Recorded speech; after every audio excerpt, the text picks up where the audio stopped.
Kayla went here to college. Sorry,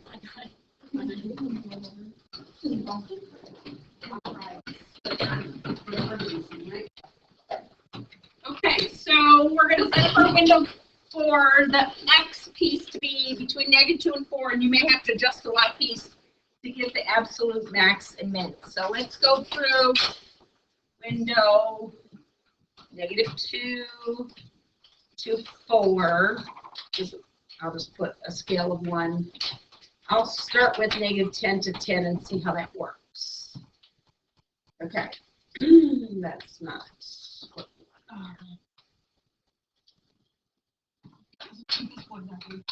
what? I tried doing it.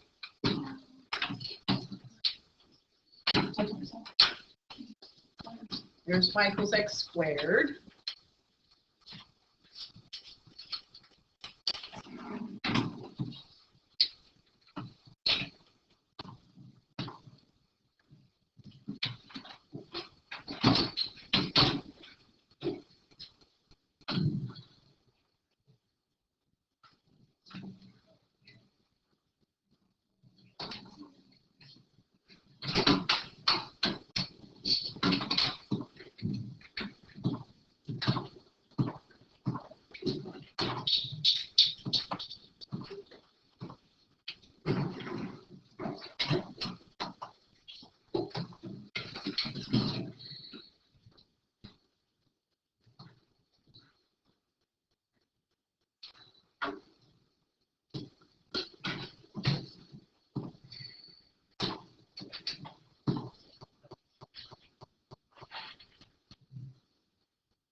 Okay. So this is what we're going to do today, find absolute max and min, except we're going to do it with calculus as opposed to calculator and graphs. Okay. So if we're only looking at between -2 and 4, what's my absolute max?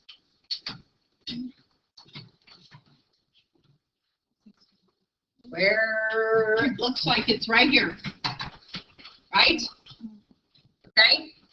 So let's see where that is. Let's turn this one back on. You all know how to find maxes on the calculator. It's called a little thing called maximum. Number 4. Okay. I don't know if it'll give it to us at the end, but that's certainly it won't. So what do you suppose the end of that is? Oh, so we need to change our window because that's it doesn't give us all. So I'm going to go to 20 because I gotta be looking at this whole window and I gotta. Okay, let's try that. You just pull up the table. Yeah, you could. Okay, so my absolute max is at x equals 4, right? What is the max?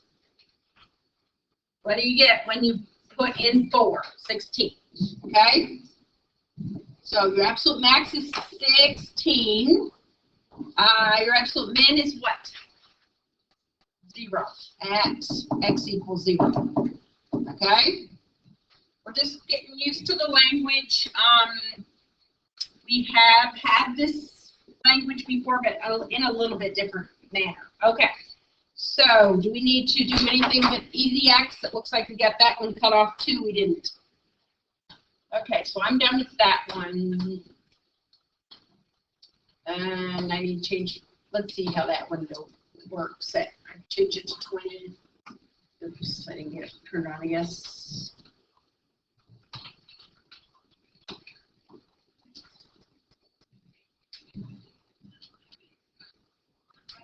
Okay, still isn't tall enough, is it? Yeah.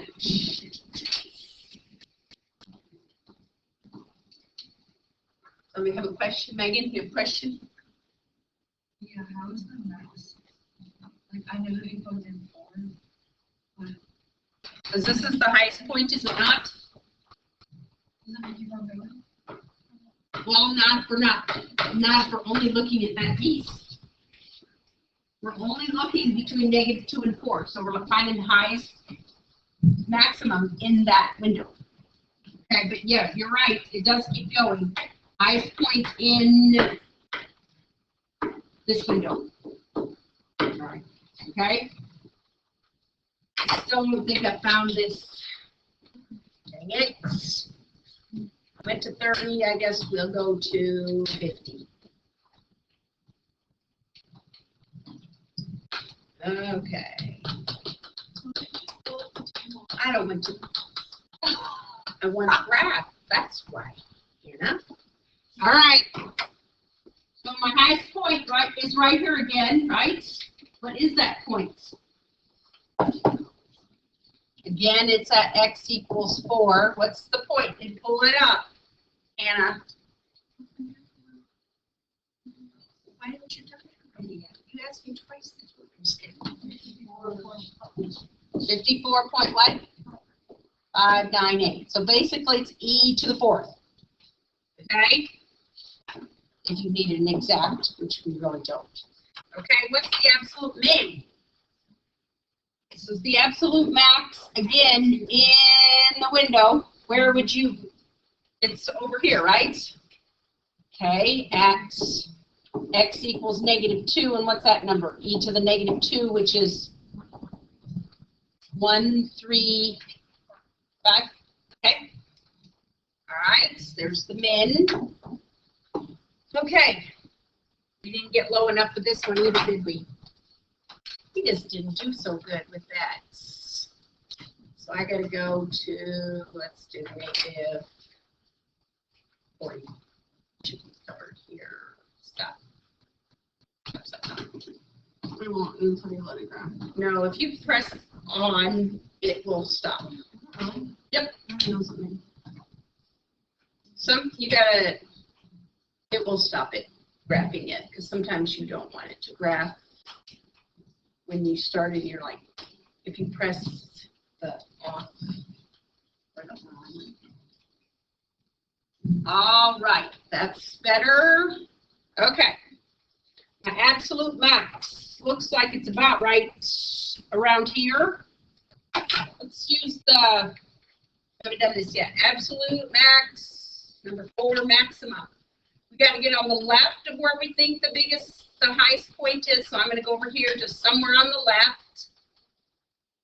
And then somewhere on the right, starts to dip. Okay.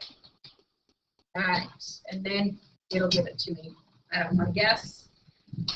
Set, if you look, just to be clear, this is -0.108 times 10 to the -6. What's that? Essentially 0. 0.5. Okay. So it actually was right here. Okay. So what's the absolute max? 5. Good. At x equals 0. And what's the absolute min? It looks like it's down here, right? Okay, so what is that? At 4. So -2 times 16 plus 5. I'm just plugging in here. -32, -27. All right. Okay, so generally, where have we found the absolute max and the absolute mins? Where have we found them? We found them at the endpoints, or you wouldn't know what that other point's called yet, but just, okay. So we'll come back to it and kind of refer to that. All right. So graphically, the maximum of f of x will be the highest point on the graph. Okay? And again, sometimes you're talking about a certain interval. Okay? Sometimes you're not, and that would be like, then you're probably not guaranteed absolute max. And of course, the minimum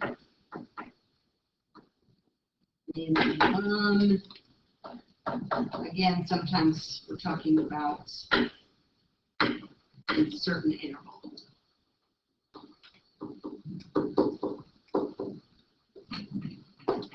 Okay, so let's talk about the max and the minimum here on -6 to 6. Those are the x values. Okay, what's the very highest point? Right here? That's the absolute max or the max. Remember we talked about local max and local min? That would be a local right here. Do you remember that terminology? Okay, this is a local. We are not talking about, when we say the max, we're not talking about locals. We're talking about the highest point of the graph. So what is that? Around 6. It's a little bit less than that. Let's say 5.8. All right. What's the minimum? It's at -6. Okay. Absolute minimum or the minimum at x equals -6. It's, let's say, what'd you say, Emma, -2.5? Okay, sometimes you do have to guess. Okay, if you're looking graphically, you just have to take a guess. You don't have the equation, and I didn't give you that. Okay, so let's see. Be a number in the domain of a function that f of c is the absolute maximum if f of c is greater than or equal to f of x for all x in D. Okay? All right. The minimum, of course, is f of c is less than f of x for all. Sorry. Where's my deletes? Oh, well. Okay, so those are all is the key word there. Okay? Now, here's your local that we talked about. And I like this definition because it makes sense. And we'll refer to it. The local max, f of c, is greater than or equal to f of x when x is near. It seems kind of vague, but it works. Okay? And the local min, f of c, is less than f of x, again, when x is near c. Okay? So those are your definitions. I don't think there's anything like, wow, not that you can't understand there. Is there anything? Okay. The near thing is going to come up. All right. Classify the extreme values of the function. Extreme values. We are going to be talking about the absolute max, the absolute min, the local maxes, and the local mins. Okay? Sometimes they'll call extreme values extrema. Okay? All right. So we have no numbers, but we have letters. And they work too. We have A, C, D, E, and B. Why is such a weird thing? Because we talked about between A, B in that interval, and then they subdivided it with C, D, and E. Okay? All right, so first of all, let's pick up the absolute max. Where is the absolute max at? The only thing we can talk about is where it's at. Where is it? Anna? At E. Everybody agree that's the absolute highest point on the graph. Okay? Absolute, I'll make a list here, at x equals E. Oh, goodness. Oops. Okay, let's switch it up here. X. Oops. Min. All right, how's that? Okay, where's the absolute minimum? At A. Yep, that's the lowest spot. Okay. Absolute minimum. At x equals A. So far, so good? All right. Now. It doesn't matter. Okay. Local, or whatever they call that, relative max. All right? Where would you put a local? How about right here? Yes? Okay. How about right here? No? How about right here? No. Why not?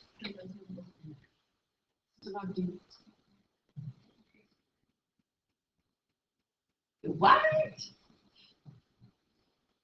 Well, you don't know what that is gonna go. That's right. You don't know what's near it on the other side. So very good. That's what I was looking for. Okay. What about local mins? Okay, so that's a max. How about this? Yes? Okay, and same reason we're not going to put a min here is because you don't know what's after that. Okay. So that's it. Right? Then how do we know that it's D? Okay, never mind. So D is the local minimum. Yep. I was gonna say, how do we know that A is the absolute min if we don't know what happens? Because you can have, according to the thing, remember where the absolute max and the min can occur at the endpoints. Okay, but you can't have No, that's correct. Ever. Should we write that down? No local min or max at endpoint. Ever. It's because of that whole near thing. You don't know what's going on near it because you don't know what's going on the other side of it. You don't know if it goes up or continues to go down. You don't know. It's that all about the near. Okay? Absolute, max, and min can and will occur at endpoints. Okay? I'm hot now. All right. I blame. I know, they had the cool on. All right, any other comments or questions? The first couple right here, this 3 through 6, that's what you're going to do, pick out absolute max and absolute min. All right. And locals. What the heck? Did I just say that? All right, extreme value theorem. We've had the intermediate value theorem. I think we've had the mean value theorem. Okay? This is the extreme value theorem. This says if f is continuous on a closed interval, okay, then f has a maximum and a minimum value. Okay? Now, if it doesn't, it has two criteria, continuous and closed interval. Okay? So if those two criteria are met, we would have to have an absolute max and an absolute min. Now, just like when we did this, I said let's limit to a closed interval. Remember what Megenhoff said? Wait, that keeps going. So if we were considering just that, we would have no max. Okay, so that would be taking out the criteria. All right, so we got 3 graphs here. What we're going to do is we're going to find the minimum and maximum values. The minimum and maximum. It's like the Ohio State, there's only one, right? The Ohio State University, not to be confused with Ohio University. All right, there's only one, so I'm not looking for locals, I'm looking for the absolute. That's, you got to be careful about that because you're thinking, oh, I got a local. No, we're looking, if it says the, then we're looking for one of each. If there is no maximum or minimum value, explain which part of the hypothesis is not satisfied. So remember, if we have 2 conditions, one of those conditions is not met if we say there's no. Okay, so here we go. We have the same graph. We're on this closed interval from -1 to 2. Do we have an absolute max? What is it? 5. Looks like X equals 2. Okay. We have an absolute min. Yeah. What is it? 1. Okay. Now, we have the closed interval, and we can look at it and say, yes, it's continuous. So that's why these two both continuous, closed interval. Okay, check, check. All right, over here, second one. We have an open interval, okay, which doesn't mean closed, does it? All right, is it continuous? Yes, okay. So we are not guaranteed an absolute max and an absolute min, but we may have them. See the difference? All right, absolute max. What is it? We don't have one. Because it's somewhere up here, but like how would we define that one? Okay. All right, and do we have an absolute min? Yes, what is it? 1 again at x equals 0. Okay, so we already kind of discussed it, but why do we not have an absolute max? That's right, because it's not a closed interval. We're not looking at a closed interval. All right, very good. Okay, we're back to a closed interval from -1 to 2. Absolute max. You have one? Right. At x equals 2. Absolute min. 2. Where's your min? Well, I'm thinking you do No, really it's control. No, Okay, so there is it's not none. continuous. Because what? That's right.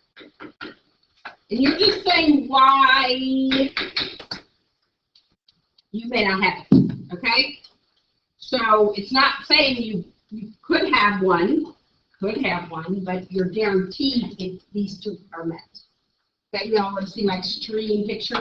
No. You already saw it? You're not, it's not working. I like that walk, but it's just. Whoops! Oh my god. Hey! Why? Pretty extreme, right? Yeah, why did you do that? That's gross. Isn't that pretty extreme? Oh my god! I hope It's like rat tails. Anyways, pretty extreme, right? I Okay. cannot enjoy that. Okay, so time to go to calculus as opposed to graphing and looking at calculators. Okay. Where the derivative of the function, here we go again, whether the function assumes any maximum or minimum value and where they are located. That's what the derivative is going to tell us. Okay? So we're going to look at critical points. Critical points or critical values, either one. I kind of use these simultaneously. A point is a point, the value is a not necessarily an ordered pair, but they're same idea. Where f prime of c equals 0 or f prime of c is undefined, we call those critical values or critical points, or sometimes we also call them critical numbers. Okay? And that's what you didn't know about that when we did the graphing piece. The extreme values will only occur at the endpoints, which you already knew, and at the critical points. Okay? So that doesn't mean just because we have a critical point, there's necessarily a max there, because remember, there's only one. All right, so let's try, oops, there was one down here. Nope. Okay, so let's try a problem to find the extreme values, not with our calculator. We'll confirm them later. Okay, so first of all, we're going to find the f prime. To find the absolute max and minimum, find the values of f at the critical number of f. So we're going to find critical values. Find critical, sorry, I can't spell.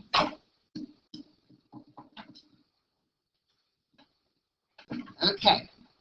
Remember, those are when f prime equals 0 or f prime doesn't exist. Okay, so clearly we have to find what before we can find where f prime equals 0 or where f prime doesn't exist? The derivative, f prime. Okay, So here we go. F prime is, here's F.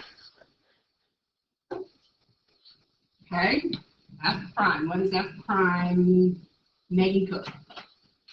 2/3 x -1. Very good. Okay.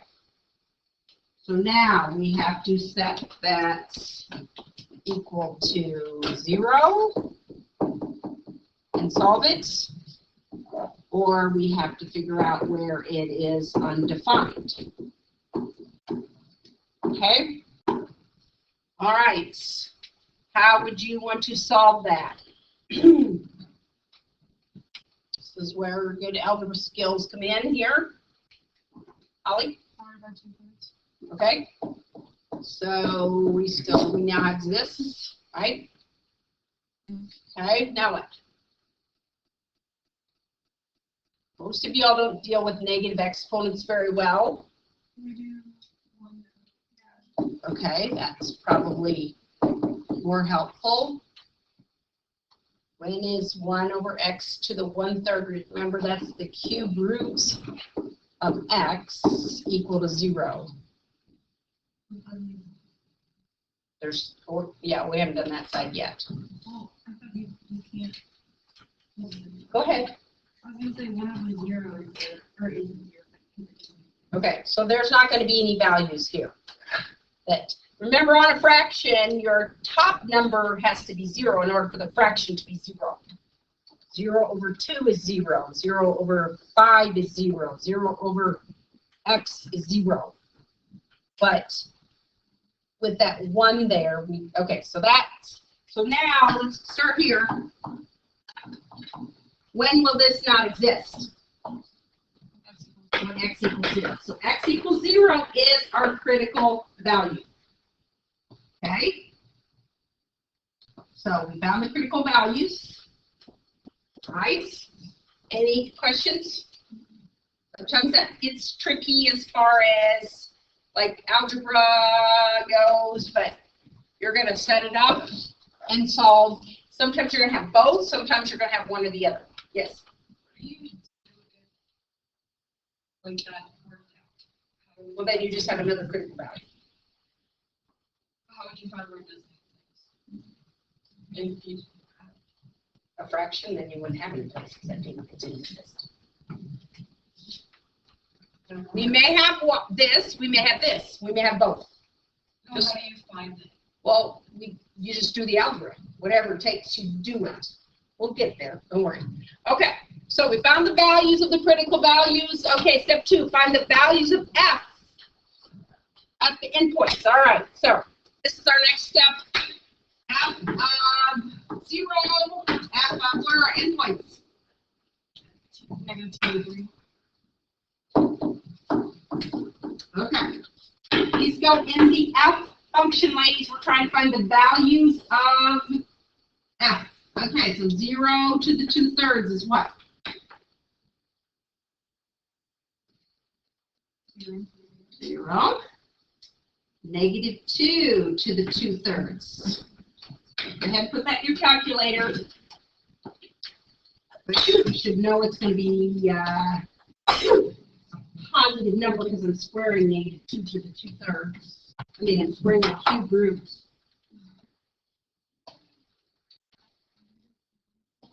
-2 to the 2/3.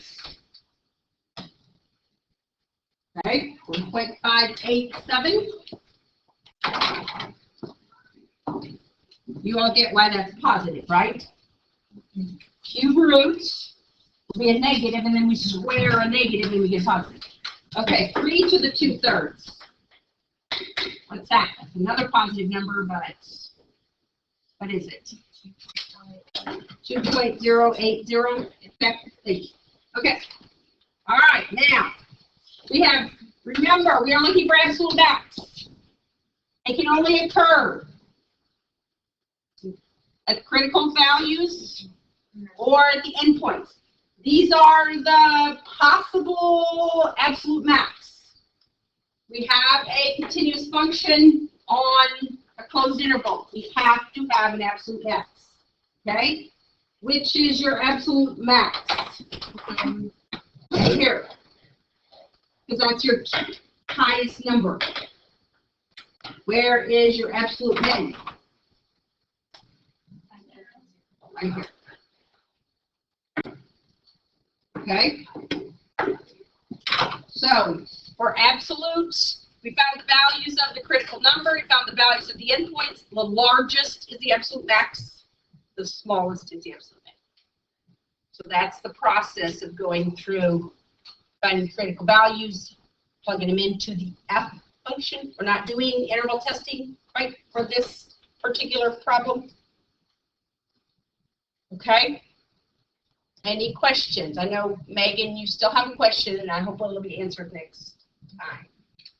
Anybody else? Yes, the other value does not matter. Okay, let's look at the calculator and let's plug in x to the 2/3. Okay. X to the 2/3, that should be that cuspy one, remember that? I don't know, I think I can go back to, okay, remember cuspy. All right, so here's our graph. We are only looking between -2 and 3. So we found there, right there to be our absolute min, right there, which makes sense. Okay, and then our max was over here, which also makes sense. Okay. If you have an interval that 2 and 2, wouldn't it?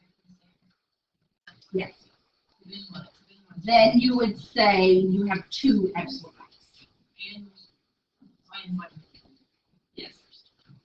You can have, that's a good question. You can have more than one absolute max because, you know, it just depends on the symmetry of the thing. All right, let's try another one. The analytic methods, that's your F prime as opposed to looking at your calculator. Okay. We're finding extreme values, which is just, in this case, the absolute max and min. This says we have a closed interval. Remember, that's a different way of saying this. Here's your function. All right, so let's find G prime. Go ahead.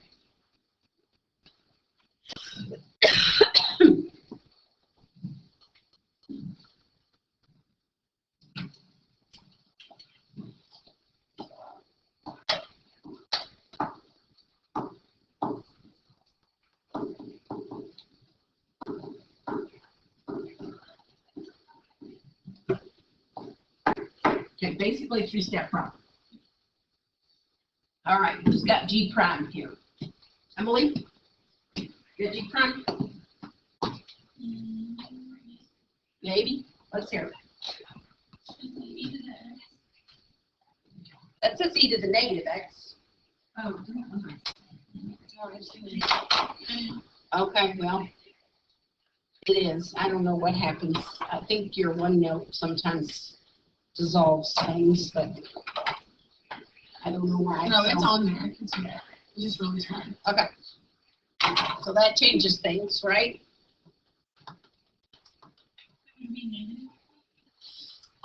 Negative e to the negative x? Is that what you said? Yes, that would be correct. And what's the rest of it? Yes. This, remember, would require the chain rule. And then you get e to the u times -1, which is good job. Okay, so there's G prime. We got to set G prime equal to 0. We're looking for our critical values now. Or G prime where it doesn't exist. Okay?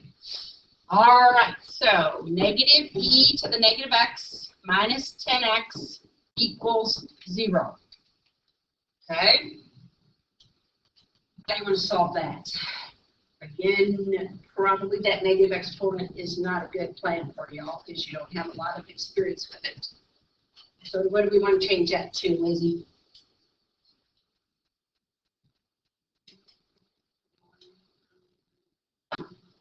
-1 over.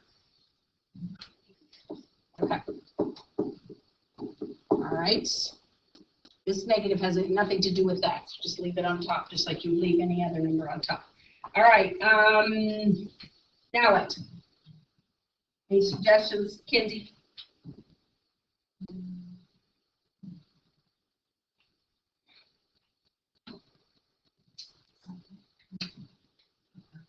All right. Yeah.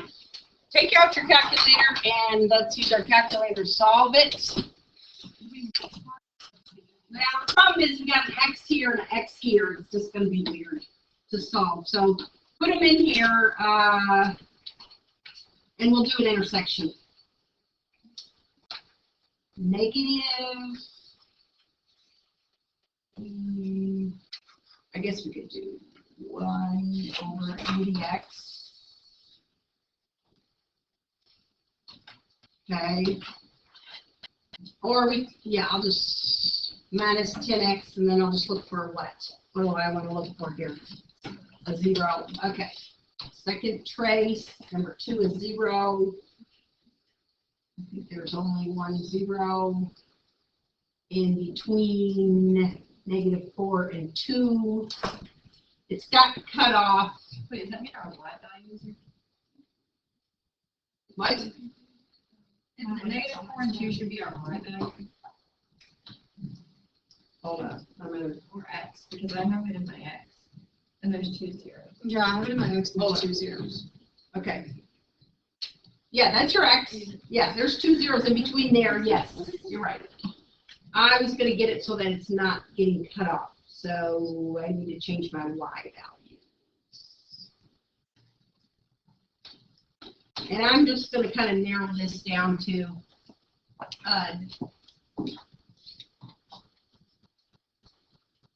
let's get -20 to 20. We're not really getting anything off here. I just like to see the continuous graph here. All right. Okay. So here's your graph. Did you find your zeros? Looks like this is the F prime or the G prime graph, right? All right. Looks like I got to get over here on the left of the 0. Y'all know how to do this, right? All right. Did you already do it? Okay. Enter. Enter. Enter. All right. -3.577152. What did I say? 3.577. Okay. And then the other one, it looks like almost 0, but I bet it's not. Is it? That's all I have. Okay. Negative something. I don't want to round, I guess. Okay, left, and you don't have to be that close. Yeah.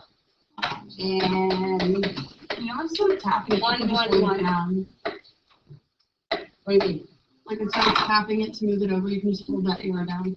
Not on here, you can't.